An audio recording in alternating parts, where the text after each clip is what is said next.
The following program is brought to you by Total Theater Online. The views expressed do not necessarily represent those of the staff or management of WGBB. You're listening to the station that serves your community, 1240 WGBB. And now it's time for Dave's Gone By with David Lefkowitz. Well, there goes the neighborhood. Welcome, everybody, to the 108th edition of Dave's Gone By. On this December 30th, 2004, hope you all had great Hanukkahs, Christmases, Kwanzas, Festivuses. I'm so thrilled that Festivus is catching on. It is, of course, a non-holiday started by George Costanza's father on Seinfeld, the Jerry Stiller character. He invented it when he was a child because he was sick of Christmas craziness at the mall, bickering at the store over toys. He said, there has to be a better way. So kind of like the guy who invented Kwanzaa, Frank Costanza came up with Festivus.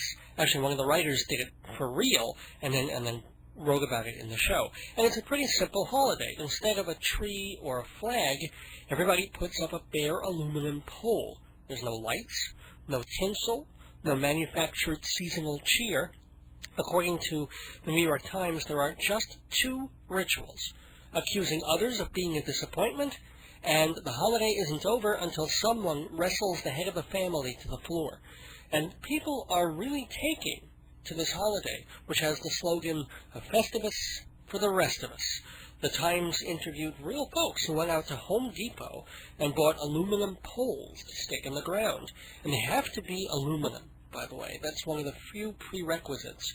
And I think it's great for people who are either not Jewish or Christian, which I'll bet is a far bigger group than the right-wing W crowd will ever realize, and even for people who are Christian and Jewish. Festivus is a non-religio-specifico occasion. No baggage. You don't have to spend hours with relatives. You don't have to sit in church all night. You don't have to tip anybody. And there are no Festivus carols playing at the supermarket. I mean, you want to listen to the radio? Fine. It's your Festivus. Make the most of it. And the New York Times story points out that because there isn't this long, tangled history, because you don't actually have to believe anything, Festivus isn't a phony humanitarian love fest. In fact, Festivus calls for a deep and abiding apathy toward your fellow man. It has more broad-based appeal than, say, the holiday they do on the OC. Oh, and I am so steamed about that. I'm sure you've heard of it. They've got some kind of intermarriage family on the show. So rather than choose Hanukkah or Christmas to celebrate, they lump them both together as Chrismukkah, which is a funny idea. In fact, it was my funny idea 15 years ago. I realize you can't sue for the property of a punchline, much as that great clown Donald Trump found out when he couldn't trademark "you're fired." And granted, I was ranting against the idea. My Chrismukkah joke was about the bastardization of the holidays, and more specifically, the secularization of Hanukkah. On the OC, I take it, they're tongue-in-cheek about it, but they also take it semi-seriously as a holiday. My holiday! So I do think the producers of the OC owe me some acknowledgement or money for thinking of Chrismukkah a full decade before they did, or if not money, maybe 20 minutes in a bathtub with Misha Barton. But I'm not bitter. I'm just happy my ideas are getting out there, slowly oozing from my polluted brain into the unprotected psyche of the populace. I'm just waiting for some of the stuff I did last week on the holiday show to filter down. Today it's, oh, I can't believe Dave said that. In 2014, some cable TV show will have a gay couple hanging dildos from a Christmas tree and singing carols about a child-molesting Santa from New Jersey. Will I get the credit then? Probably not, but if I can add just a pinch of arsenic to the frankincense and myrrh of the moment, it will have all been worthwhile. And as I said at the end of the show last week, much as I'm a curmudgeon and a Grinch around Christmas, I'm not quite so cynical about New Year's Day, even though that's based, tangentially at least, around the same events as Christmas.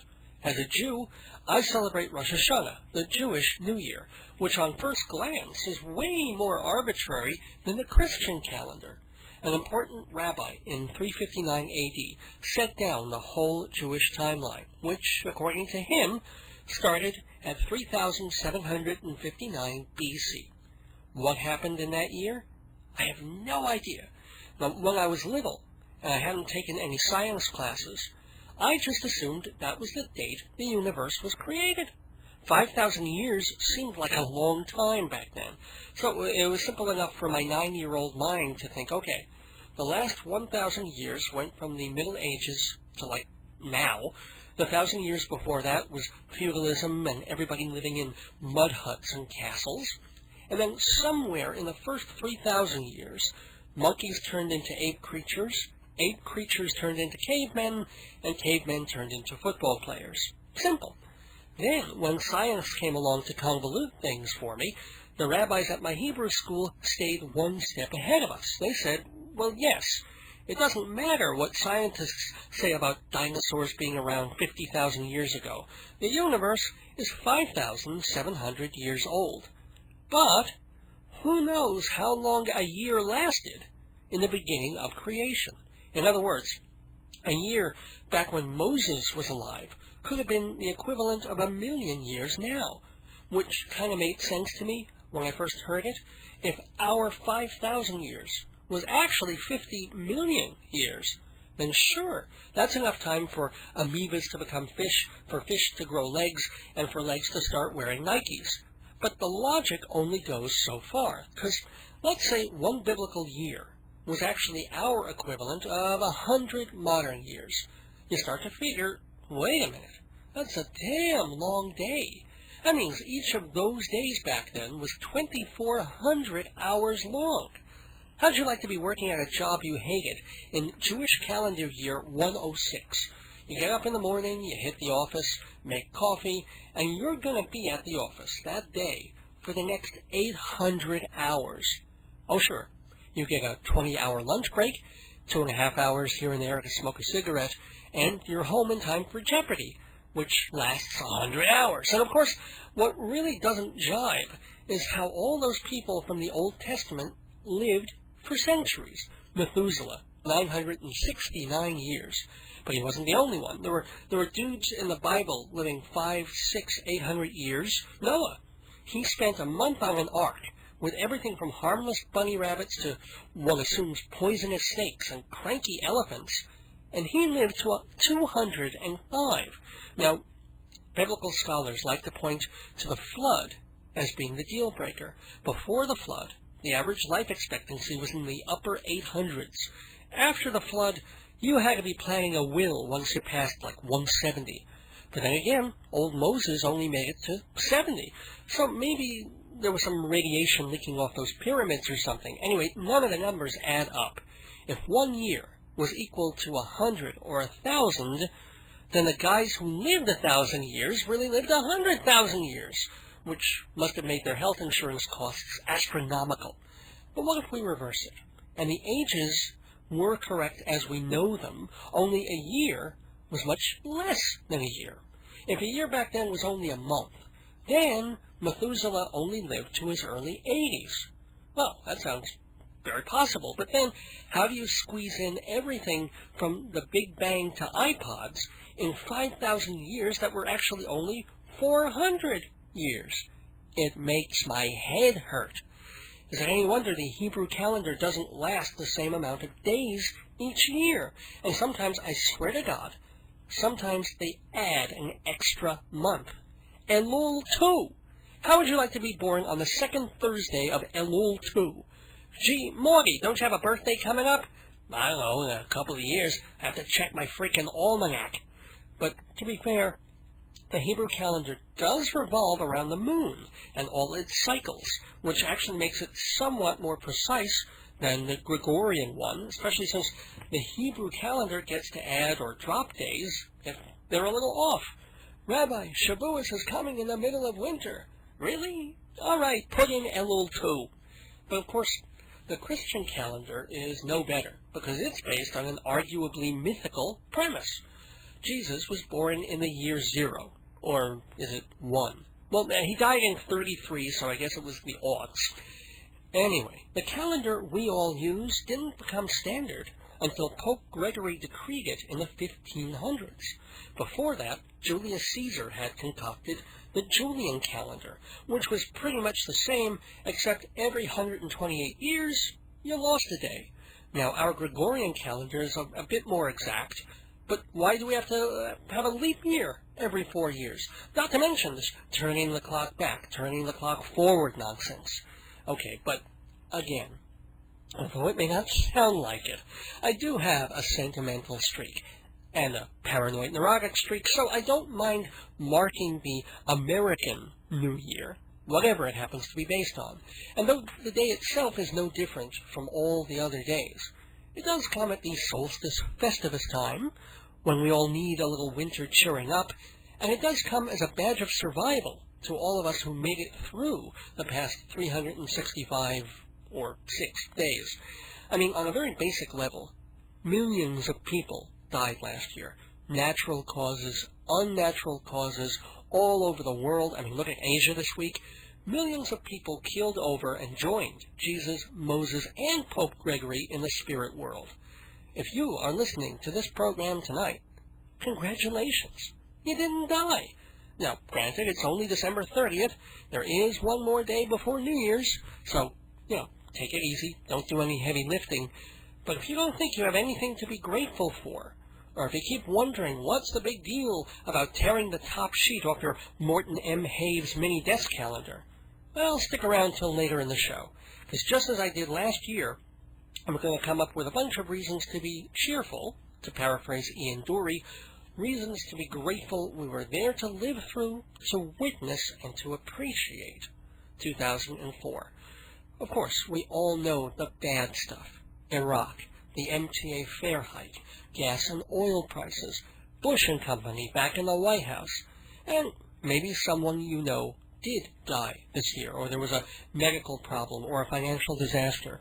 And maybe you won't agree that all the things I'm going to list were good things in the year gone by, but I'm sure you could make your own list and check it twice, and be reminded of the events, both naughty and nice, that gave you pleasure and comfort and excitement and plain old curiosity over the past 52 weeks. Things to hold on to, just in case the next 52 weeks turn out to be worse. I'm sure one guy who's both depressed and counting his blessings is Dick Clark. Wasn't it just a couple of years ago he was the world's oldest teenager? He had barely aged a day. I mean, he was in his 50s, but he looked 23. Okay, so age caught up with him a little bit. Everybody gets older sometimes, but a stroke? I mean, did you realize he was 75? And Clark won't be up to doing the Rockin' New Year's Eve in Times Square this year. They've asked Regis to fill in for him. And it's kind of sad, because I never liked the Dick Clark show. It was all phoniness and hype, and the bands were always these generic pop sucky groups that couldn't hold a candle to Guy Lombardo. And yet, of course, that's the nature of repetition and television and nostalgia, that now, suddenly, as that tradition is threatened, you feel kind of sad. It's like, what? No Dick Clark watching the ball drop? But it's just not the same without him. Even if you didn't watch the whole show, even if you spent the evening watching the other channels, it's 9:58 in Beijing, it's 2 a.m. January 1st in Lapland, everybody wave! When it came time for the 11:59 countdown, well, it was Dick, wasn't it? That was the place. Be pretty cool if he's dragged himself out of his hospital bed to do the countdown this year. I mean, Regis could take the rest of the night, but imagine Dick Clark standing in his pajamas somewhere near 45th Street, one whole side of his body paralyzed, but still desperate to give it that old college try. 59, 58, 57, it's coming down, 43, 42, 41, I can't feel my hip bone, 29, 28, 27, and don't forget, at 12:30, a musical medley by Duran Duran and Bon Jovi. 18, 17, 16, did I take my pill? Could somebody give me my pill? 5, 4, 3, 2, 1, Happy Valentine's Day! Well, no, that's just cruel. We all hope Dick Clark has a full recovery and gets to do the New Year's thing next year. Or if he's not up to it, maybe they'll give him a lighter assignment. Countdown to Yom Kippur with Dick Clark. Women are getting the candles out. The sun is just about down. We have Alicia Keys standing by to sing the Kol Nidre. What a fabulous night. But oh yes, ladies and gentlemen, we have a fabulous night of entertainment on tap for you from now until 8 o'clock on this show. Not only will I be jabbering more about the new year, as promised, but I also have a special guest. He's one of our more frequent visitors because he's one of our most fun and convivial and knowledgeable guests on a subject that's near and dear to my heart, theater. I forgot to mention earlier that this show is produced and sponsored by Total Theater, which runs the website totaltheater.com and publishes the hard copy theater magazine Performing Arts Insider, which, by the way, is printed by our other sponsor, Hewlett Minuteman Press, 1315 Broadway in Hewlett. And every week on this show, through those auspices, we do a segment called Inside Broadway. It's where we look at big shows opening on and off the Great White Way, or we talk about trends in New York theater, or just theater-related news and gossip. Well, we're going to give that segment a vacation tonight because we'll be talking Broadway and beyond with my good friend Jeff Goodman. Jeff is one of our resident theater experts and has seen pretty much everything that opened on Broadway in 2004, as have I. So tonight, we pick and pan. What was the best? What was the worst of the 30 or so shows that opened in the past year? And a lot of the shows are still running, so you might want to get out your pens and paper, because January and February are slow times on Broadway, and that means it can be the best time to try and buy seats to hard-to-get shows, or maybe find discounts to shows not quite doing as well, but equally deserving of your attention and attendance. So, Jeff Goodman, returning to the neighborhood for the first time in quite a few months. Delighted to have him back, and I'm delighted that you're here listening to Dave's Gone By, an hour of smart talk, silly talk, special talk, and music. The rating is usually WGBB-13. That's the Dave's Gone By equivalent of PG-13, just in case you have kids listening. But I think tonight is going to be closer to DGBG or PG, so even the FCC can take a night off from their incredible waste of taxpayer time and money and just sit back and enjoy. Happy New Year 2005. Happy Jew Year 5765. Happy you could join me. Happy to play some Spike Jones.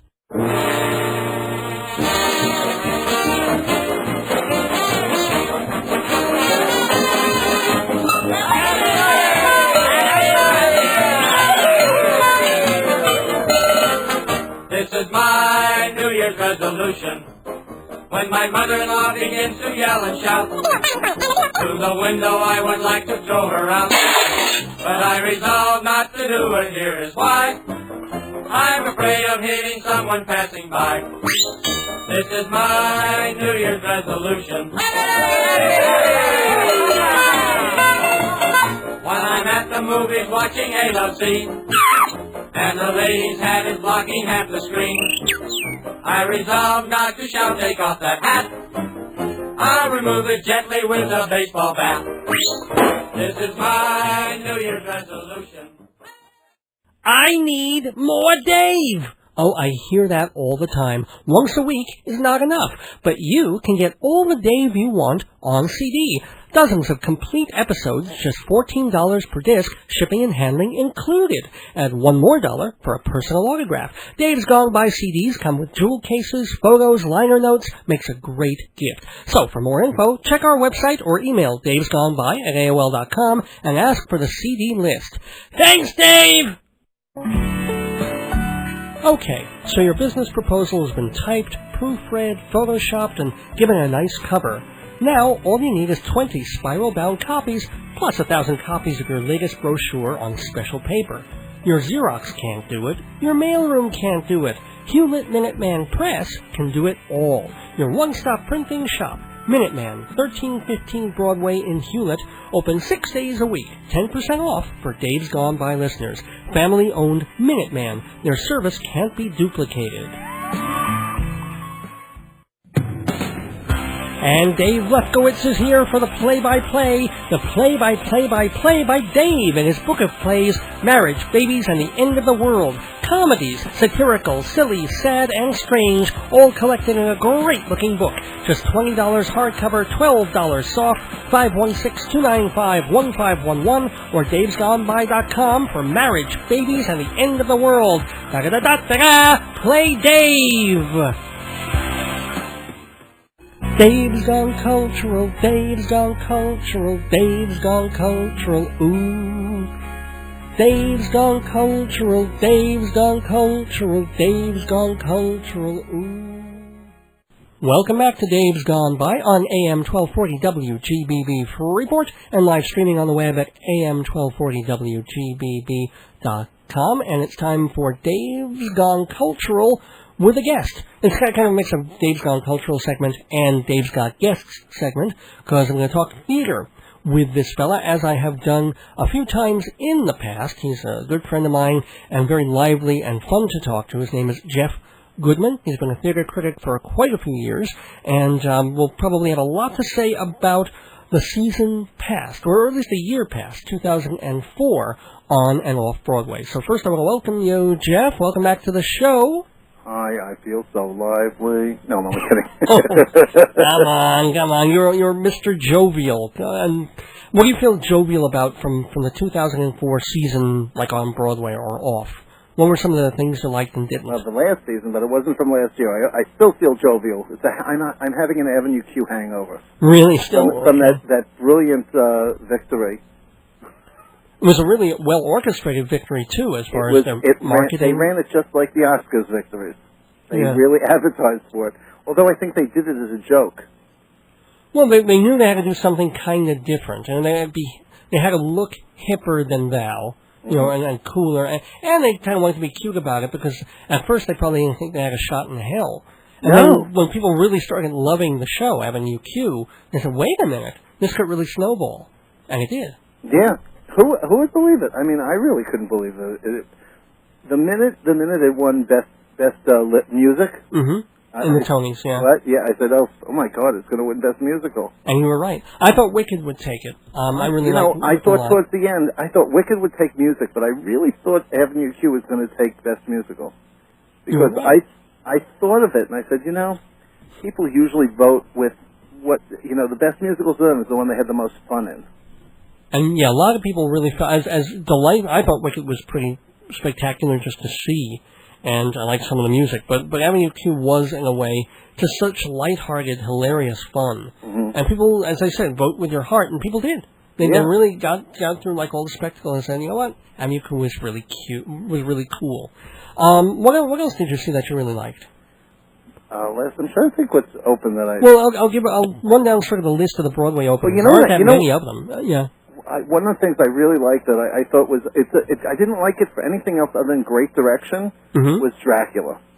Oh, okay. I thought it had great direction, and I think when Death Machina does something, you have to go see it. But just like they had him floating, he doesn't have to float, but he got him to float. And then all the flying, I thought that was done really well. It was.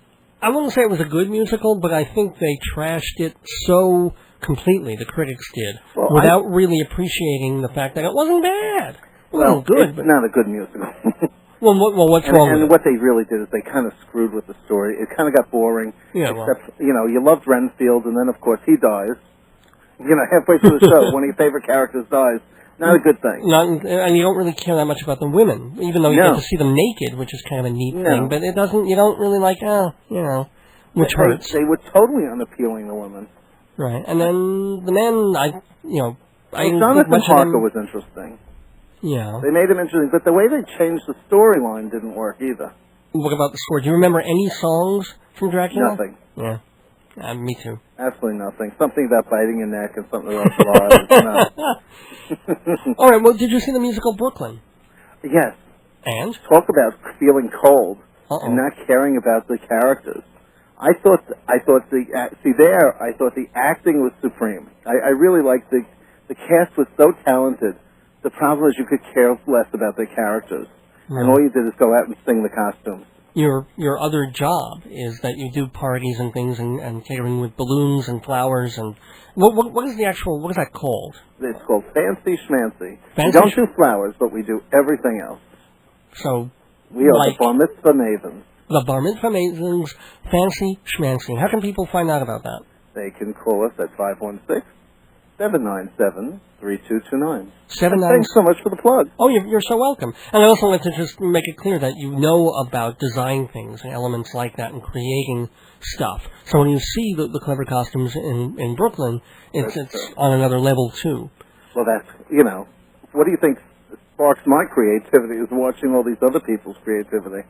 Let me ask you about some of the revival musicals that have come through over the past... Actually, they're pretty recent, too. We've had, first of all, Lacage came back, Lacage au Fol. Now, I want to hear what you have to say about that for just 1 second first, because I have a very interesting take on that, and no one else puts on it. Well, I saw the original edition. It was kind of late in the run, and I had not seen much of Broadway back then, 20 years ago or so.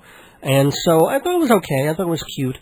And I liked the musical itself a lot better this time. I think when you see so much more over the years and you see what everybody's been doing, and I sat there and I was like, Jerry Herman really, really knows what he's doing when he's making a musical. But he just repeats the same 4 songs over and over and over. Yes, that bothered me. It bothered me that I always thought that I Am What I Am was just one standalone song, and then you realize he opens the show with the same melody, and then it comes back with the Cagelles.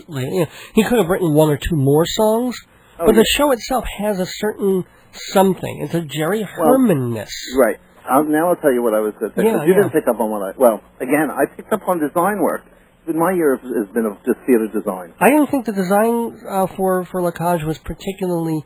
Not the costumes were okay, but I didn't like the sets. But the thing that hit me first was, oh man, this is just like it was touring company sets. Yeah. It was horrible sets. They were just like a touring company. I think they took that stage and they pared it down. They made the stage a lot smaller. The Cagelles were much more masculine than they were before. Because I, unfortunately, am old enough to remember the original. Well, so as I said, so yeah. I saw it too. And I mean, the Cagelles, I'm not up... I don't really go to La Cage Ball to see the Cagelles. Maybe I'm different in that. I don't care that they look like women. It's kind of gross to me. That's a personal thing. I want to see the show. I want to see the story of these two men. Well, the Cagelles really tend to be the show because people want to see more of that. Although I must say that I did like it better this time because Harvey rewrote the book. Did he really? Yes. Because in the first thing, and he rewrote exactly what I hated about the first time. If you've seen the movie, the French movie. Yes. Okay? The character of the maid is fantastic. The first time around, that character was like almost completely obliterated. He had like 3 lines in the whole show. And he incorporates the maid a lot more. Okay. Yeah, I didn't think the maid was that funny, quite honestly. Oh, the maid is a very pivotal role. I think it's because he is so out there and he says whatever. Yeah, I think a different actor could make even more of it than this particular one did. I really thought he did this one did fine.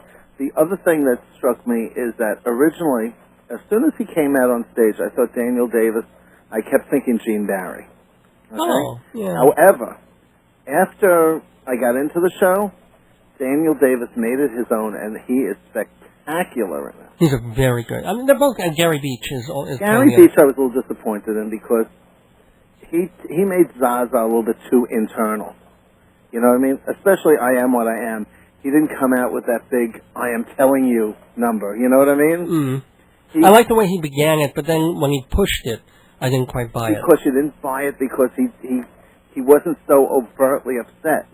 Oh, well, no, I could see. I disagree on that. I would much rather have seen Zaza be more open. You know what I mean? Well, okay. More flamboyant. Before we spend all our time on Lacage, let's go to another couple of shows, because this is kind of a year-end wrap-up. Well, we also had the revival of Pacific Overtures, which I loved. Did you see the original Pacific Overtures? Yeah, no. You did not. So you came to this one, as I did, kind of clean, and what was it specifically about Pacific Overtures that you liked so much? Well, first of all, I think it's Sondheim's greatest undone musical. Because it's undone by some book problems in the second act, or undone that nobody does undone it? because no one ever produces it. Yeah, okay. It's this and Anyone Can Whistle, or It's Too Great Undone. Okay. But I think it has brilliant music, and I don't think the second act has a problem. Do you? Yeah, I do. I think we get so... We get into, at first, that fisherman and his wife, and she's, as you say, there's a character who would be really interesting, who disappears very early into the show, and we start following him, but the musical itself is so segmented, book-wise. We go from here to here. It's sort of an overview from a crane shot of what's happening in Japan. I think what happens is the first act is the slowness of the old Japan. Oh, yeah. And until, the Americans came, they thought they got rid of them. And the second act shows you everything moves so fast after everyone industrialized it. But I still lost the through line of that guy who went from a nobody to being... The Shogun and the Fisherman? Yeah. And then suddenly they're changing things, and years pass, and they kill each other. Bowler Hat's a very good number. It's done very well. It's done well, but I'm not saying that it's this production that has this problem. I have a feeling that the show as a whole has this weird kind of wants to be two things at once, and not just wants to be about Japan and then wants to tell the story as if it were Japanese. Mm-hmm. I'm saying it wants to be this overview of all the events that happened, and tell the intimate stories. And the intimate stories just get confused and kind of lost. All I could say is I don't see the problem with all that. But what I did see was a brilliant production. I thought Someone in a Tree really moved me this time. It's a great song.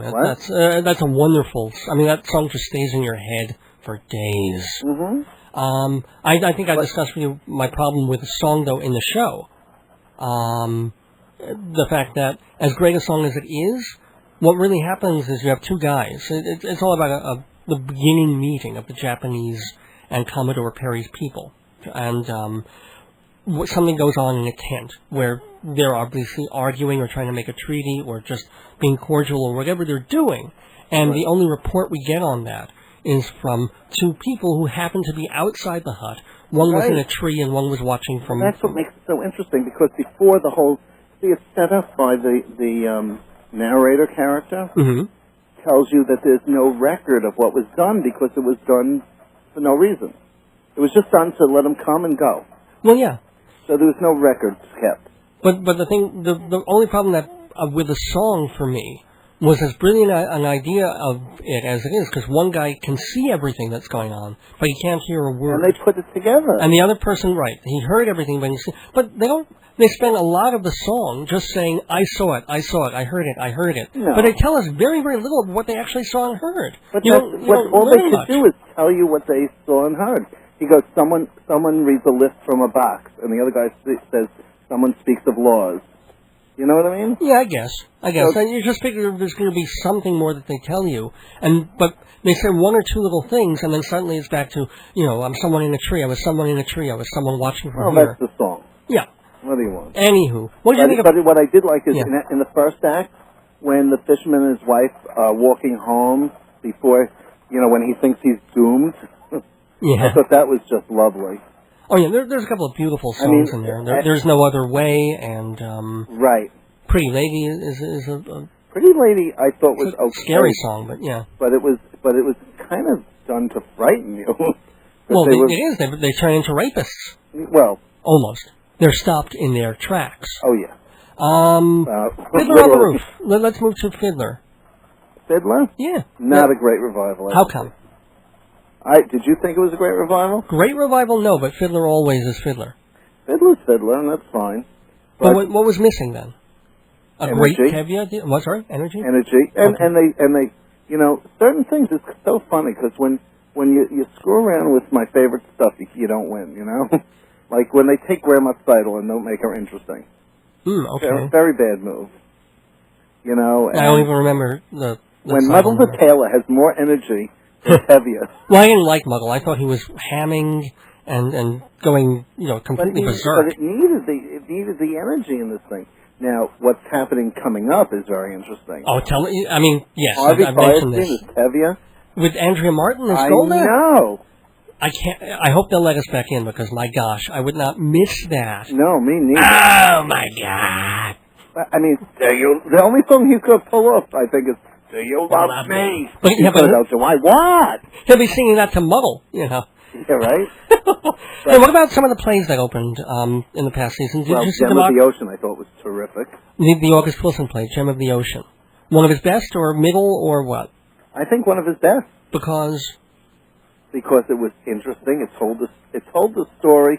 It told about the period. See, he did exactly what he wanted to do with his, I don't know, a trilogy, 3 plays a trilogy. What's 10 plays? A decalogue, I guess. A decalogue, okay. But it did what he wanted with his decalogue. And I thought Felicia Rashad, even though I don't think they'll ever give her a Tony Award again. Well, she deserved it more for this, you're right, than this. She was almost unrecognizable. She was really cool in this. She was terrific. What did you think of Democracy? I thought you were you the board one? Democracy, I liked it. Mm-hmm. However, I think it's a very tough sell. I didn't love it. I thought it was interesting because of the whole idea, because I really didn't know about that controversy, because in America we're kind of insulated from those kind of things. But I think... I should mention, it's about Herr Willy Brandt in Germany and his incredible... It catches him at the height of his power and then shows his amazingly quick downfall through internal intrigue as well as external out in East Germany. And there's always that thing, was there really an East German spy in his cabinet, or whatever that is, his advisors? Yeah. So, but my only problem with it was the acting. I thought some of the supporting players were pretty weak. I would have loved to have seen an all-English, even though it's all about Germans. I think it needed an all-English cast. It needed more Michael Kumsties and fewer Richard Mazurs, you know? Mm-hmm. And what about 12 Angry Men? 12 Angry Men was a brilliant revival. That was not a revival. It was new. It never played Broadway before. The show was from like 1960s, I found out. Right. But it never been done on Broadway. It never been done premiere, I think. Before. You know, as a Broadway show. Oh, I thought it was good then. Good. Okay. I really did enjoy it. I thought it was terrific. Yeah. And as long as we're on the roundabout, you must praise The Foreigner. I didn't see The Foreigner. That's off Broadway with Matthew Broderick. I know you love that play for Francis Sternhagen. Personal reasons. Yeah. Didn't you once appear in a production of it? Oh yeah. But that's not the reason why I love the show. Oh, okay. I love the show because of its message. Which is? Never underestimate. Nice.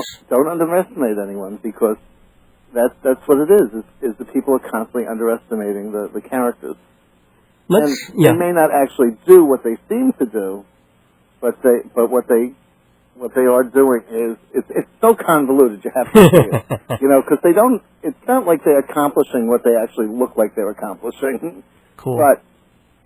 But they still are underestimated, and the power of several underestimated people beats a lot of things. Well, we thought so in on November 2nd, but anywho.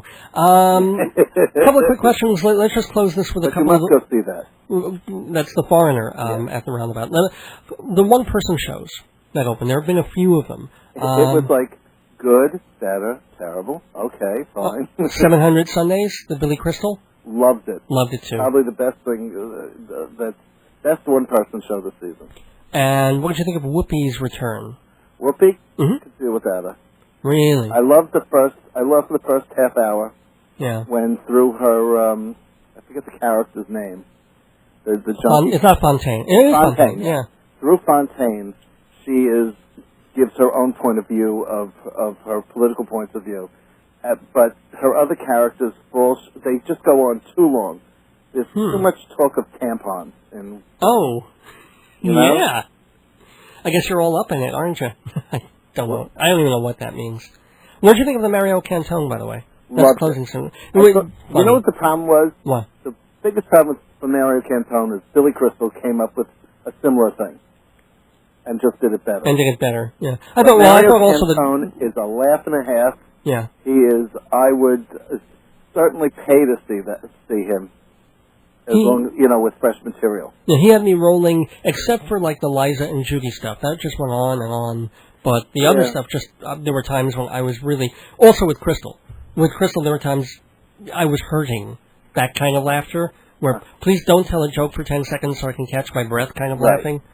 So that's pretty... Well, I don't know. A lot of Billy Crystal's stuff was about his family, and some was very sad, and some was very funny. Oh, yeah, that made it great, too, in the second. I think it's a little too long, but there were things like he did, that barbecue, the mime barbecue. Oh, yeah. Where it seems like it's just going to be kind of cute, and then he just goes on with it, and literally, again, aching with laughter. But he's a lot of the stuff you've seen before. Oh, yeah. I mean, I knew about his talking penis. Now. He's been doing that for 15 years. But it all worked together. It was a great show. It really did. It put together some of his old stuff, like the birth of the baby. Right. He's done that before. But it's just this, he puts together some of his acts, and it all is about his life, which is very interesting. Oh, sure. I mean, his all the jazz people that his grandfather, his father knew. And who would ever think the first person he went to see a movie with was Billie Holiday? He sat on next to her on Billie Holiday's lap watching a movie.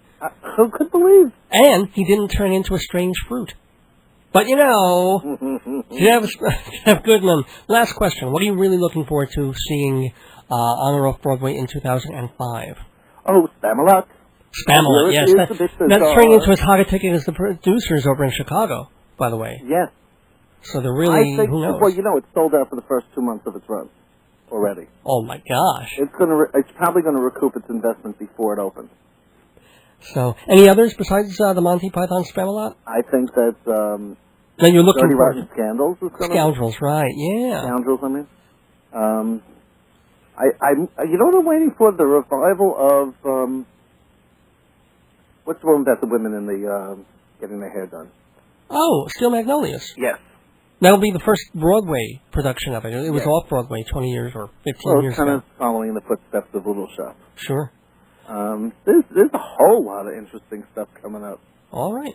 Well, I hope you'll be there to track it with us now and again on this radio program. I want to remind folks that I'm talking to Jeff Goodman, who can do your party stuff and fancy schmancy balloon stuff by calling 516, what's the number?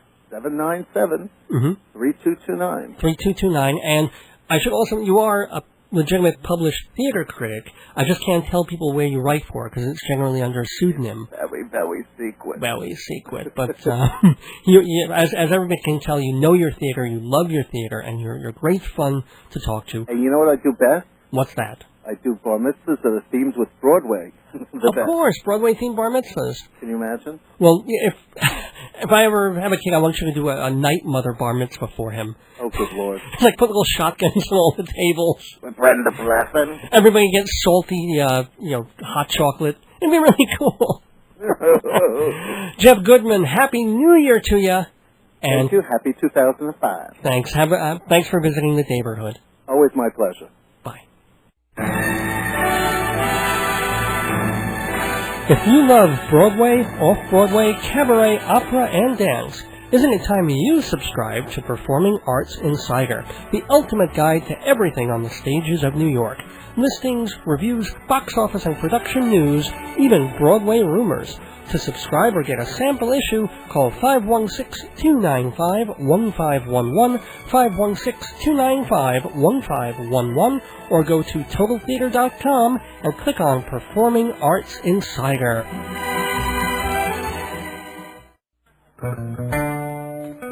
I hate my family. The holidays came and went. I didn't get a satellite radio. Oh, who cares? You've got more than enough cool radio to listen to on WGBB. Well, sure. There's Dave's Gone By, Thursday nights at 7, but what else? Shh, calm down. Right after Dave, there's the instrumental invasion of smooth jazz, hosted by Mike Shameri at 8, and then Dave comes back at 9 on Thursdays with Fill Her Up. Well, that's okay. Of course it's okay. Plus, you've got radio psychic Joyce Keller doing her thing Wednesday nights at 11. Oh, man, she's been on for years. That's right. And you can listen to another WGBB veteran, Bonnie D. Graham, talking about the single life on Long Island Stadium, Friday nights at 6. What about comedy? I like comedy. How about Mikey and Jimmy? Comedy, hard rock music, and live bands in the studio, Saturdays at 5:30. And you can also get a few laughs about serious topics like news and politics on Your World with Joe Salzone, Sunday nights at 7. Let me get this straight. Joyce Keller, the psychic. Wednesday nights at 11. Mikey and Jimmy, the funny. Saturday nights at 5:30. That's right. Fridays at 6. It's Long Island Dating. You think Bonnie could hook me up? No. Sundays at 7 is Joe Salzone. Thursday nights it's you at 7, Mike Shamari at 8, and you again at 9. Did I get it all? Nice job. I don't need a satellite at all. That's right. That's good. I read somewhere the ultraphonic waves would interfere with the space aliens in my head. Why do they always come to me?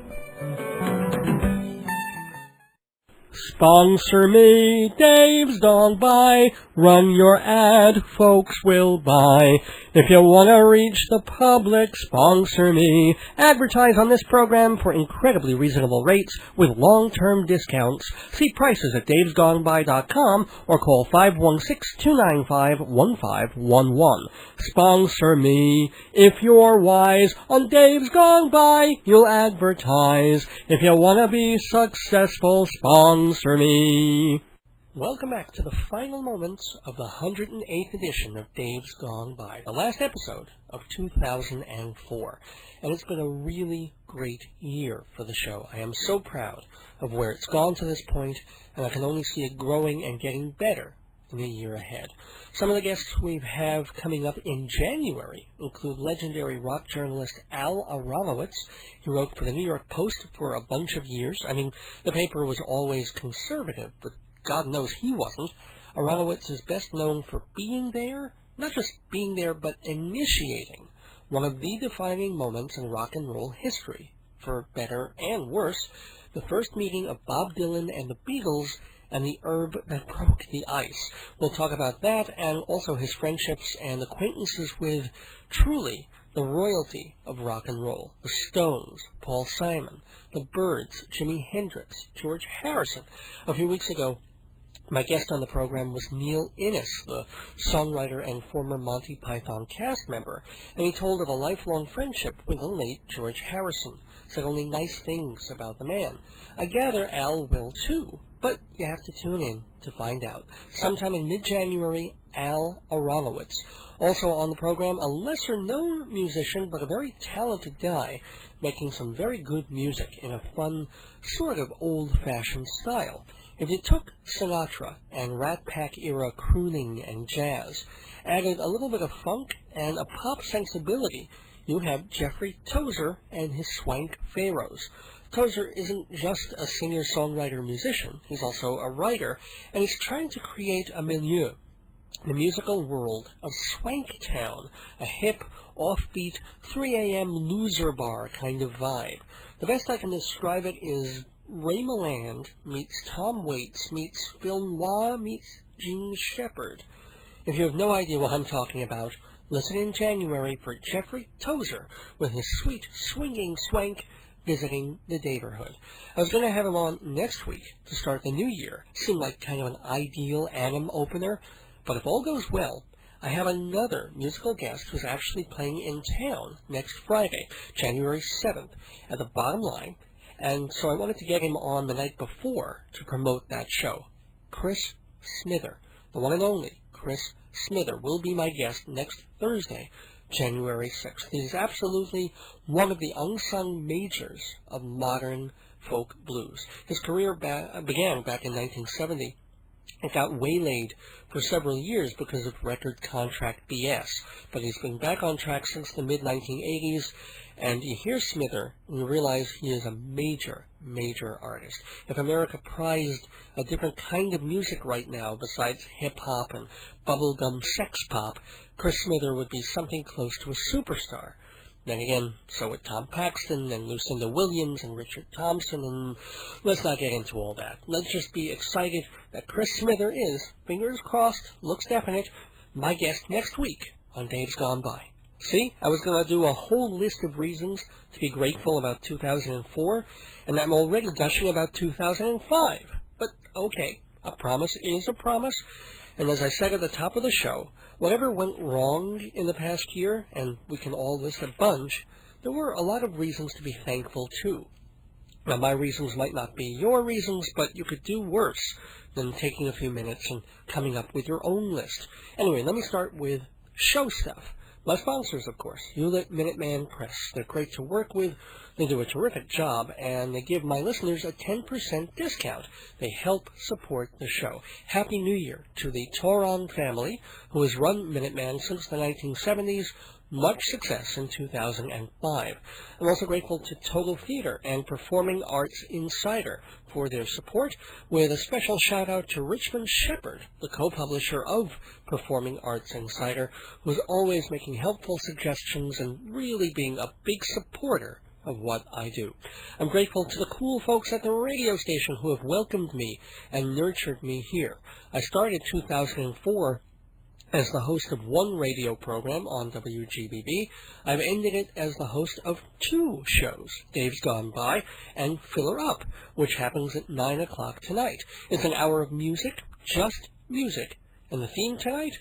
What else? New Year's. We'll hear songs about New Year's Eve, New Year's Day, hopes, regrets, and everything in between, from the Sundays, Tori Amos, Counting Crows, Loudon Wainwright III, Spike Jones, and Sandy Denny, among others. That's tonight at 9, right after Mike Shameri's instrumental invasion of smooth jazz, which is up next. It is his 25th show already, so happy anniversary to Mike. And I'm grateful to him for promoting my program and putting a link on his website to mine, davesgoneby.com. And the other show hosts who give me a nod, like Bonnie D. Graham on Friday nights with Long Island Dating, Jimmy of the Mikey and Jimmy Show, Saturday nights at 5:30, Joyce Keller, Radio Psychic. I wonder what she's predicting for 05. Catch her Wednesday nights at 11. And my good pal, Joe Selzone. Hope he's feeling better. I filled in for him at the station as a board op last Monday, but catch his regular show Sunday nights at 7. It has undergone a name change. It's now called World View. It's going to be taking a more global look at news and politics. Joe has been maturing and improving as a talk show host. Which just means he's become more liberal, but he's also gotten really good at being impartial and objective in debates and political discussions. And I should add that weeks ago on this program, Joe made the announcement that he's been battling multiple sclerosis, so he has had a tough year in many ways. He's in remission, however, so I certainly hope the promise of a new year brings good health to my good friend. And again, to the other engineers at GBB, Dennis the Curry Kid, Trevor, Stan, who just had a brief hospital sojourn, and program director Tom Ross, of course, who put together that nice party for GBB's 80th anniversary 3 weeks ago, and station manager Jeff Lowe, who basically lets me do my thing, doesn't try to change or censor or reshape or move the show, and I hope the response to the program has validated that approach, which is why I'm grateful to you, the listeners, for your emails, your letters, your phone calls. To hear someone say, "Oh yeah, I saw you on cable TV. Hey, I heard your show. It was pretty funny." These things make such a difference to a broadcaster. You really can't imagine how satisfying positive feedback is to a rampant egotist like myself. Other reasons 2004 was not, all in all, a bad year.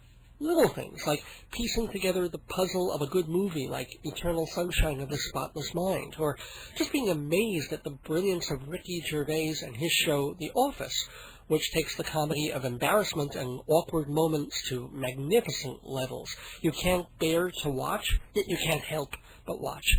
The Simpsons, reruns of The Family Guy, reruns of The Odd Couple back on Channel 11, the death of Yasser Arafat, which just may do more for peace in the Middle East than 1,000 summits put together. Gosh, I should have left more time for this segment. Actually, I did, but I wanted to squeeze in one more personal reason to be thankful. As I mentioned unofficially in weeks past, I've been trying to get Dave's Gone By out there more, and the best way to do that is to get it on the net. Have people be able to listen to the show, not just on Thursday nights at 7 on GBB, but maybe at other times too. Well, the deed is done. It's official. And my special thanks to Dave Tanney for making it happen. He has a website called dfsxradio.com. I'm not sure what the initials stand for, but it's D, F as in Frank, S as in sex, and X as in sex, dfsxradio.com. And starting next Thursday, January 6th, once a week they will rebroadcast a vintage episode of Dave's Gone By at 8 o'clock Eastern Time. In other words, when this show ends on GBB and on the web at AM1240, WGBB.com, you can surf on over to DFSX and hear an older show. And in fact, they're also going to play it again at 11. I'll put their direct link on my website, so if you're at the computer, you can really make it an all-Dave night. Me, here with a new show at 7, then over to DSFX at 8 for a rerun, then back here for Filler Up at 9, and then back to DSFX if you want to hear the old show again at 11. Sounds confusing? I'll explain more next week, but yes, it's a done deal. More Dave, more. And conceited as it sounds, why wouldn't I be grateful for that? Though I must save my highest gratitude for my family and friends, of course, my aunts, my uncles and cousins, my mom and dad, my in-laws, my beloved dogs and frogs and potatoes, and most of all, my greatest gift in 2004, as she has been since 1996, Joyce, my friend, my love, my wife. Happy New Year, everybody. See you next week, January 6th, 2005, right here, 7 o'clock, for a new edition of Days Gone By with my special guest, Chris Smither. Until then, don't miss your days going by.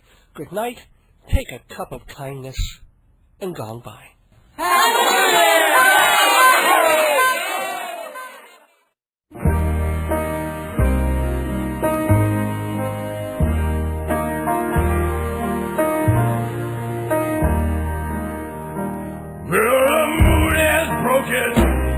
And the sky is cracked.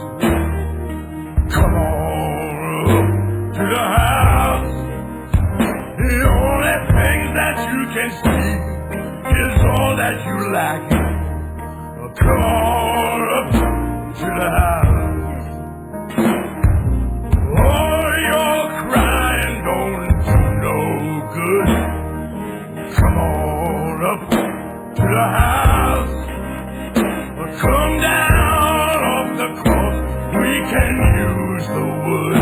You gotta come on up to the house. Come on up to the house. Come on up to the house. The world is not my home, I'm just a passing through. You got to come on up to the house.